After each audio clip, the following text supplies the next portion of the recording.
Olá, muito boa tarde. Começa agora mais um programa Mercado Futuro. Eu converso com vocês diretamente do estúdio da B3. B3 é Brasil Bolsa Balcão, aqui no Centro Histórico de São Paulo. Como eu já devo ter dito, porque tantos anos aqui, algumas vezes, São Paulo é um estado absolutamente curioso, porque quase tudo que você resolva cultivar aqui funciona, não apenas funciona, como São Paulo acaba sendo um maior produtor de algumas coisas. Laranja é um exemplo, mas não é o único exemplo. Eu sempre digo isso porque as pessoas não têm noção. O cinturão hortícola aqui do estado de São Paulo é de muitos bilhões de reais. Bom, mas tem uma outra coisa que São Paulo também começou a plantou, virou o maior produtor. E é o assunto do programa de hoje. Trata-se da seringueira, né? Uma árvore tipicamente nacional, não é alienígena, né? Chama Évia alguma coisa, minha entrevistadora já vai dizer para vocês. E São Paulo é um grande produtor, torna-se um maior produtor isso no fim vai virar borracha, né? Desse látex. Entrevistada e está estudando muito esse assunto é a pesquisadora científica do Instituto de Economia Agrícola, Marli Mascarenhas. Muito obrigado pela sua presença. Obrigada pelo convite. Relaxe e aproveite o programa Mercado Futuro, é um programa para você relaxar. A Marli esteve aqui não faz muito tempo e falou-me, contou desse enorme mercado aí, que é a produção paulista. E ela estava vendo, se eu não me engano, ela estava fazendo um trabalho para ver custos de seringal, é isso mesmo, Ana? Isso mesmo. E aí, chegou a uma conclusão interessante? É bastante interessante. Não posso dizer que são bons números, né, dada a situação da borracha, né, do mercado de borracha, mas chegamos a uma conclusão. Eu acho que a gente tem números que dá para ter uma boa discussão, né? É vantajoso, porque a terra em São Paulo é cara, né? A terra é cara, ainda mais levando em consideração a cultura da seringueira, que é uma cultura perene, que tem uma média de vida útil quase em torno de 40 anos. Hoje em dia você tem produção em torno de 35 anos. Leva em consideração mais 7 anos de formação do seringal, já vai mais de 40 anos aí. Então é uma cultura de investimento muito longo, né, de longo prazo. Então esses estudos de custos, de rentabilidade são bastante interessantes para que você possa fazer uma gestão mais adequada, né, de todo esse patrimônio, esse investimento realizado na cultura. E tem a vantagem que também é floresta, né, Marli? Também, bastante Isso não sei se dá dinheiro, mas hoje em dia se busca muito, está se discutindo muito a questão de pagamento por sequestro de carbono. Então quem tem uma floresta, né, plantada como a seringueira, uma planta nativa, né, a Hevea brasiliensis. Hevea brasiliensis, muito obrigado. É bastante interessante porque você já está atendendo várias questões ambientais aí hoje, de acordo com o Código Florestal, né? Você tem uma cultura e ela mesmo já é uma proteção, enfim. Também, né? Uma área de proteção. Bom, e com relação a esses custos aí, onde é que pega, onde é que aperta o calo aí do... Então, acho vamos que deixar vale o a pena a mercado- gente contar um pouquinho. Vamos deixar o mercado atual de lado, por enquanto. Tá, a gente pode falar até alguma coisa. A questão é a seringueira, o São Paulo é o maior produtor do Brasil, né? Em relação à safra passada, a gente teve um aumento aí de 11% na produção, em torno de 200 mil toneladas de coágulo. Isso é bastante interessante, dado que a cultura vem vindo de uma crise já de alguns anos, né? De preços muito baixos, de muito baixa rentabilidade. Então hoje o setor ele está se articulando muito para tentar trabalhar um pouco a questão da gestão do seringal, a gestão de custos, de procurar aumento de produtividade. E mesmo assim nós tivemos um aumento de produtividade nesse último ano em torno de 2,2%. Né, uma média aí de 2.500 quilos de coágulo por hectare de produção, aí, de produtividade média, que é bastante interessante. A área nova cresceu em 3,5%, e a área em produção cresceu 8,6%. Quer dizer, então hoje a gente tem 114 mil hectares de seringueira plantada em São Paulo, com aumento discreto, mas com um aumento aí da cultura, dada também a situação econômica. Então, quando a questão dos preços agrícolas também é uma coisa que o produtor não tem muita interferência nisso, sabe que os preços são dados pelo mercado. Então, o produtor, como tomador de preço, ele não tem muita liberdade, não tem nenhuma liberdade, aliás, para optar sobre isso. Ainda mais referente à borracha, que são preços formados no mercado internacional, que o Brasil é um produtor, produz 1,5% da produção mundial. Então, é um tomador de preço, né? Os países lá da Ásia produzem em torno de 94% da produção. Nós temos uma indústria pneumática muito forte, principalmente aqui em São Paulo, né, que demanda, né, muita matéria-prima, mas nós só conseguimos abastecer em torno de 30% a 40% desse mercado enorme, né, que é a borracha, e que é um produto estratégico, né, principalmente nas pneumáticas, que 60% de um pneu hoje é de borracha natural. Né? E fora as outras questões, outros produtos siderúrgicos, área de saúde, que só utilizam também borracha natural. E nós temos esse grande problema dos preços baixos atualmente, mas analisando a cultura no ano passado, como eu comecei, em relação a esse ano, a gente sentiu aí um aumento, por exemplo, no valor da produção. A cultura da seringueira da safra 2016 e 2017, que encerrou no meio desse ano, em julho desse ano, em setembro iniciou um novo ciclo de produção. Ela teve um valor de produção em torno de mais de 500 milhões, né, de reais, para ser precisa, 590, quase batendo os 600 milhões de reais. Né? Ela é 0,77% da produção do Estado. Mas se a gente levar em consideração que a cana, que é o principal produto, tem um valor da produção de 38 bilhões, e o segundo colocado é a carne bovina, né, que responde por 11%, quer dizer, e depois todos os outros, a maioria dos outros produtos estão em torno de 1% do valor da produção do Estado. Então a borracha ela tem até uma certa, tem a sua importância, né, em relação a isso. Eu estou falando tudo isso para a gente chegar nos custos, porque para a gente ver realmente a importância estratégica, né, desse produto. E São Paulo é um grande polo de tecnologia, na geração de tecnologia da borracha também, principalmente no cultivo da seringueira, né, que foi o pioneiro no país, né, sem ser aquela exploração extrativista. Então tem um papel bastante importante também na área da pesquisa, né? Nós temos polos de pesquisa e tudo mais. Na questão de variedades, né, de estudos de clones e tudo, é o Instituto Agronômico de Campinas. E os polos regionais da APTA também são tradicionais em termos de pesquisa agronômica, vamos dizer, né? E a gente tem uma atuação muito forte da CAT também, né?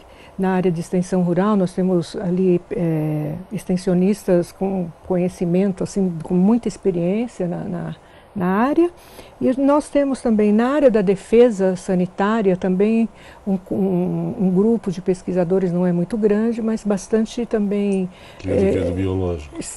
Do biológico não, da defesa, a Coordenadoria da Defesa Agropecuária. Né, bastante atuante também, porque faz fiscalização, a relação em termos da produção de mudas e tudo, e trabalha um pouco nisso. Marli, podemos pedir um intervalinho para você Sim, respirar? claro. A gente já volta. Gente, eu converso com a pesquisadora científica do IEA, Instituto de Economia Agrícola, a Marli Mascarenhas. E como na vez passada, a Marli está fazendo, né, continua estudando, a seringueira no estado de São Paulo. E os resultados, esse primeiro bloco aqui, o que a Marli passou de informação é uma coisa excepcional. Eu adorei. Vamos passar um intervalinho e a gente já volta. Ok, estamos de volta ao programa Mercado Futuro. O assunto é seringueira, o seringal paulista. Não apenas o pomar paulista é gigantesco, como o seringal também é. Minha entrevistada é Marli, mas isso é só para eu relaxar. Marli Mascarenhas, pesquisadora científica do Instituto de Economia Agrícola. Eu te interrompi antes do intervalo. Eu vou aproveitar, já que interrompi, fazer só um comentário. Vocês são de um Instituto de Economia Agrícola. Então, sim, vocês são professores disso. A coisa mais difícil, que me parece, como jornalista, que é quem, papagaio que repete as informações que os outros passam, é definir custo. Eu não sei se na seringueira teve isso. Por exemplo, na pecuária. Cada pecuarista cria o seu boi de um jeito diferente. Então o custo deve ser diferente. Eu não sei como é que vocês resolvem, mas vocês resolvem. A palavra é sua. Então, nós procuramos trabalhar com uma média do estado de São Paulo dentro dos manejos ou dos sistemas de produção mais característicos de cada região. Então, nós temos no estado de São Paulo, lá na região noroeste, São José do Rio Preto é a maior produtora de seringueira em São Paulo, depois nós temos Barretos, General Salgado, algumas formas diferentes de produção. Quando você tem uma cultura anual, você pode ter diferentes formas de fazer o manejo da cultura. Em relação ao plantio, você pode fazer plantio convencional, plantio direto, né, cultivo mínimo, você tem várias opções aí para fazer. Você pode fazer controle do mato, por exemplo, com diferentes tipos de herbicida, pré-emergente, pós-emergente e assim por diante. Então, essa forma de manejo, de conduzir a cultura, é o que a gente chama de sistema de produção.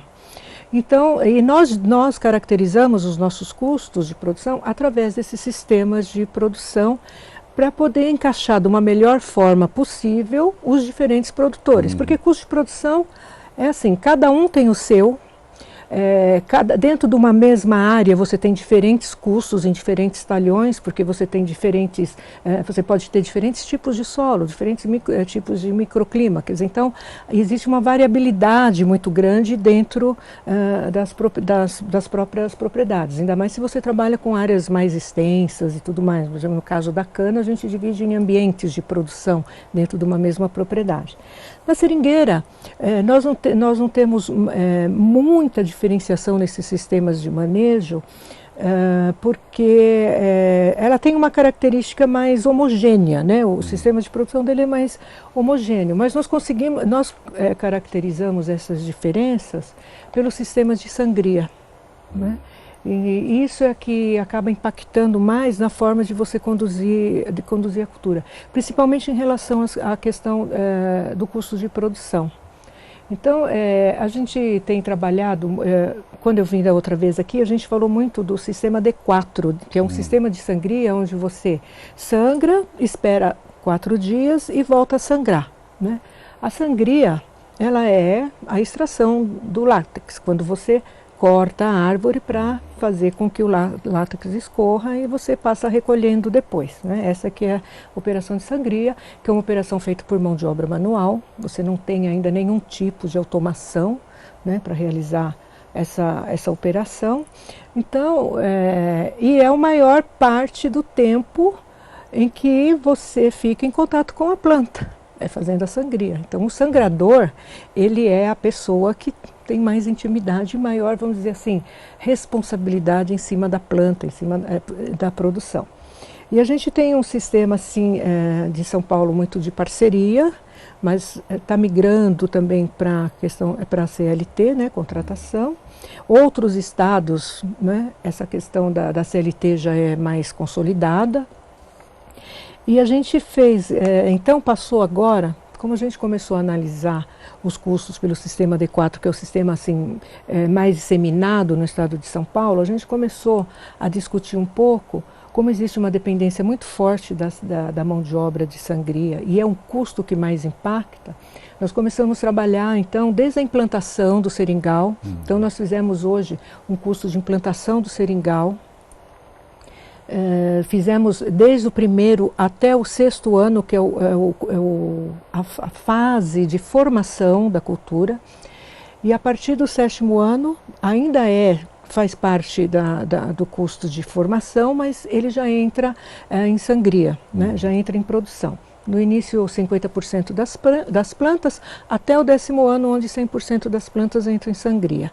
Aí a produção começa a ser gradativa, né? Quanto mais árvores você tem sangrando, você aumenta a produção. A gente trabalha em torno de um plantio de 500 árvores por hectare e depois, em plena produção, porque você sempre perde árvores por doença, por seca, né, a famosa seca de painel e algumas outras eventualidades, pode cair um raio, você perde a planta. E trabalhamos em torno de 400 árvores por hectare. E aí essa produção tende a se estabilizar, né, em torno do 12º para frente, a produção se estabiliza.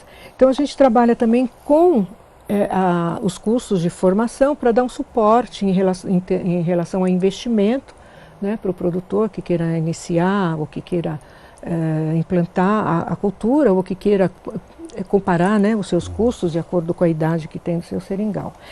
E trabalhamos também agora para a gente avaliar a economicidade desses sistemas de produção em outros sistemas de sangria que são alguns mais usuais também. Então a gente tem o D4, trabalhando com o D5, onde você trabalha, sangra, espera 5 dias e volta a sangrar, e depois o D7, que aí tem esse intervalo dos 7 dias. E é interessante porque aí você acaba fazendo menor número de sangrias durante a safra, que é de 10 meses, que a gente considera, e você acaba aí com um pouco mais de condições de implantar um sistema de gestão de seringal, principalmente na fase onde você tem menor produção, né? Então você tem, agora, por exemplo, quando você inicia a safra, a produção sempre é um pouco menor, né? A produção ela começa a ser um pouco maior, mas depois de janeiro, fevereiro, que você entra no auge, né, da produção. Então você tem alternativas, a gente apresenta esses números agora para São Paulo como alternativa de economicidade para a época que tem menor produção da seringueira, né? Então Quer dizer, a gente viu... Ele não usa a mesma prática o ano inteiro, ele muda de acordo com... Ele pode mudar, aí é uma escolha do produtor. Na árvore, esse negócio de D4, em vez de D4, D7, proporciona algum alívio para a árvore? Quer dizer, tem algum ganho? Não, a gente está, então, nós fomos no congresso, no 5º Congresso Brasileiro de Veicultura, agora em outubro, foi em Goiânia, e eu tive essa discussão com um gestor, né, de seringal de uma grande empresa lá de Goianésia. E a gente começou a conversar, porque ele faz vários experimentos em relação a isso, e ele não conseguiu ainda definir um padrão de produtividade em relação a esses diferentes sistemas D4, e D7. Então nós tivemos, porque ele veio me questionar essa questão de produtividade e tudo. Eu falei, eu mantive a mesma, porque eu não tenho dados científicos, eu não tenho dados de experimentos ainda que me mostrem, ou coletados dos produtores do estado de São Paulo, que me mostrem ainda essa diferença de produtividade. Então a gente tem trabalhado com as mesmas produtividades, mesma produção para ambos os sistemas. Mas depois do do próximo, intervalo. tá bom. Eu converso com a Marli Mascarenhas, pesquisadora científica do Instituto de Economia Agrícola, está virando uma catedrática na cultura da seringueira. Agora a minha memória está funcionando. Hévia brasiliensis, é isso? É. Brasiliensis de Brasil, né? Uhum. Vamos ao intervalinho, eu volto já. Ok, estou de volta ao programa Mercado Futuro. Eu converso com a pesquisadora científica do IEA, Marli Mascarenhas, dando aqui um mar de informações sobre a Hévia brasiliensis, a seringueira, que o estado de São Paulo é hoje o líder também nessa área de produção. Eu não sei se a Marli vai falar de custos agora, de preços, né, de números. Mas eu só não entendi uma coisa, você não precisa nem explicar, é só uma Se o Estado de São Paulo precisa de muito mais, como é que se chama? Você não chama de... Eu chamo de coágulo. Coágulo, né, para atender a indústria automobilística do Estado, e não tem, eles têm que trazer de outro lugar, como é que o preço não sobe? Contraria todas as regras de mercado. Então, pode falar de custo, depois tu fala. Eu posso falar do que ocorre, que nos países produtores existe um número muito grande de produtores, normalmente pequenos produtores com áreas assim de 1 hectare, sendo que a gente trabalha com uma área padrão no estado de São Paulo de 50 hectares, e onde o governo compra toda a produção e faz estoques. Né? Então ele tem uma intervenção muito grande governamental, joga no mercado. Por exemplo, na China agora acabou de pegar fogo um armazém muito grande de coágulo. Né? Não é um número muito assim que quebre, né, a produção, que faça o preço subir tanto. Aí, sei lá, perdeu 30 mil toneladas, ele pega, tem no estoque, joga no mercado, pronto, regulariza o preço. Quer dizer, então você não, dependendo da quantidade, não impacta. Agora, por exemplo, no final do ano passado, houveram muitas chuvas em alguns países asiáticos e se perdeu muita produção e você não tinha em estoque para fazer regular o mercado. Então, os preços subiram no Brasil. Por isso que o nosso valor da produção aqui subiu, porque houve uma subida de preço, né? E houve também um períodozinho que o dólar deu uma subida, né? A cotação do dólar deu uma subida. Então, ajudou a subir um pouquinho o valor da produção. A produtividade também subiu em função disso, porque você tem um dinheirinho lá para fazer uma melhor manutenção, né? Então eu tem estou pegando uma alergia. Quando tem alguma coisa errada, sempre tem o governo por trás. Mas vamos... Então vamos aos custos. Então realmente nós vimos que existe uma economicidade, né, nos custos de produção. Para o sistema D4, então nós fizemos 2 cálculos. Um do custo operacional, que só paga as operações, os custos com mão de obra, operação de máquinas e os materiais necessários para produzir. Os produtos, os defensivos e tudo mais, pagando a mão de obra, encargos sociais. Esse custo para o sistema D4, o operacional, nós vamos dar em quilos de coágulo, que é mais fácil para a gente entender. Ficou em R$ 2,95 por quilo. E o custo total, onde a gente acresce a depreciação de máquinas, a depreciação do seringal, porque você precisa, no médio e longo prazo, remunerar esses custos para que o seu negócio não vire pó, vamos dizer assim, de uma maneira bem mais popular, né? Para que o seu investimento, você não perca o seu investimento. Né? E ficou em R$ 3,50, isso no sistema D4. No sistema D5, onde a gente já faz um número menor de sangrias, então você utiliza menos o fator mão de obra, porque se você juntar todos os custos de mão de obra e os associados à mão de obra, por exemplo, o fiscal, mais transporte de pessoal e os encargos sociais, você tem aí um custo de em torno de 70% da produção, isso no D4. No D5, esse custo já cai um pouquinho, por exemplo, no custo operacional, só o fiscal, no D4 era em torno de 35%, no D5 já cai para 31%. E o custo por quilo de coágulo operacional é 2,73 e o total é 3,27. Né, quilos de coágulo. Não, bem menor que no sistema D4, onde você tem uma frequência menor, você tem um custo de R$ 2,53 por quilo de coágulo e um custo operacional total de 3,06 por quilo de coágulo. Então você vê que realmente existe uma grande economicidade. Mas você precisa fazer uma gestão. Você tem um plano de gestão de seringal, um plano de gestão de custos, né?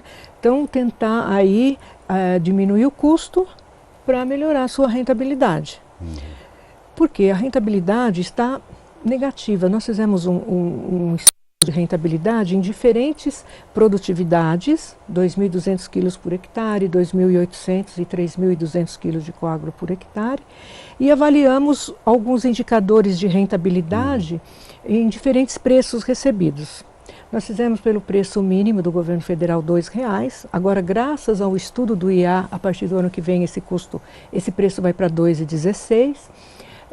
Fizemos o preço médio da safra passada, que foi R$ 2,94, e o preço de setembro, que esses valores são de setembro, de R$ 2,38, que são os preços recebidos pelos produtores.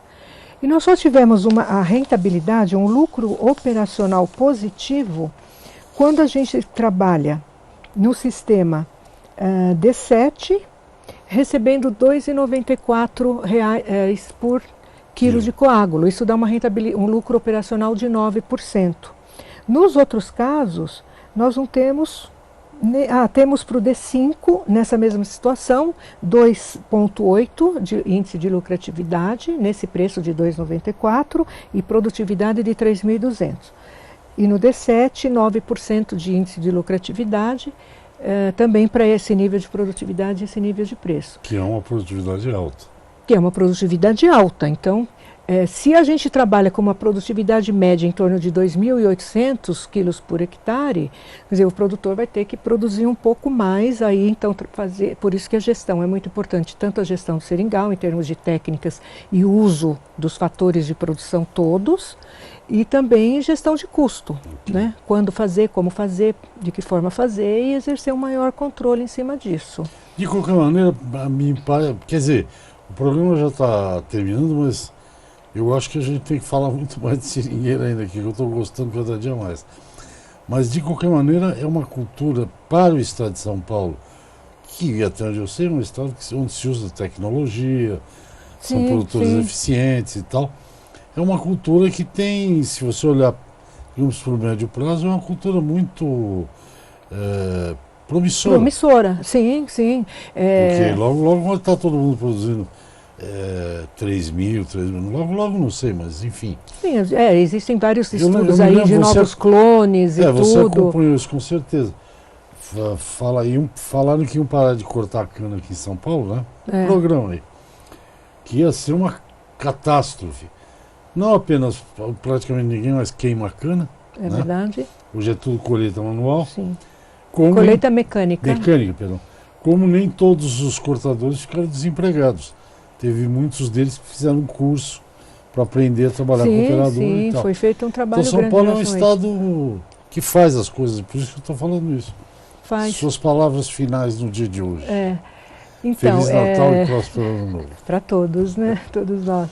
Não, fale. Não, então, eu quero alertar para essa questão da gestão dos custos, principalmente da questão da mão de obra, de realmente gerenciar, treinar, acompanhar, você ter sangradores de qualidade, bem treinados, o seu parceiro, ele ser comprometido com o trabalho, ele saber que ele é dono da produção de alguma forma, né? Então, investir um pouco mais nessa questão, porque é o que onera. Você vai primeiro trabalhar aí e depois você trabalha os outros.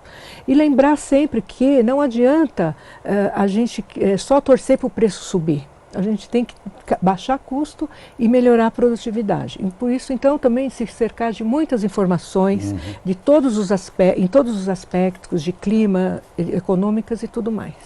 Marli, nosso tempo acabou. Muito obrigado. Até a próxima oportunidade. Obrigada. Mais uma vez eu adorei o programa. Vamos falar mais de seringueira aqui. Bom? Tá bom. Gente, é isso. Até o próximo programa. Tchau, tchau.